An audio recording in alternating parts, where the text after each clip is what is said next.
थंडा रोग भल होइजिब 12टी उपाय। 1 नंबर थंडा रोग हेले प्रथमे डाक्तर को परामर्श करी किछि एंटीबायोटिक एवं सेट्रिजिन भली मेडिसिन खाई नियंतु।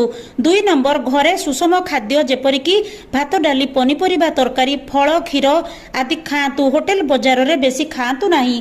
3 नंबर राति रे खाइबा परे दांत घसंतु। 4 नंबर डेरी राति रे सुवंतु नाही, शीघ्र सुवंतु। 5 नंबर शरीर रे रक्तहीनता रोग थिले आयरन कैप्सूल खाई ठीक करंतु। 6 नंबर प्रत्येक दिन सूर्य किरण रे किछ समय ठिया हुंतु बा खरा खांतु। 7 नंबर ओदा संतसंतिया घरे रुहंतु नाही।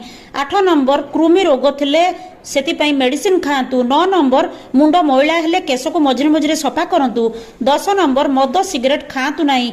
11 number multi vitamin tablet vitamin D रो कैप्सूल मझिरे मझिरे खांतु। आयुर्वेदिक सेप्टिलिन जेरिफोट भली बटिका खांतु। अदा तुलसी पत्र हळदी खांतु।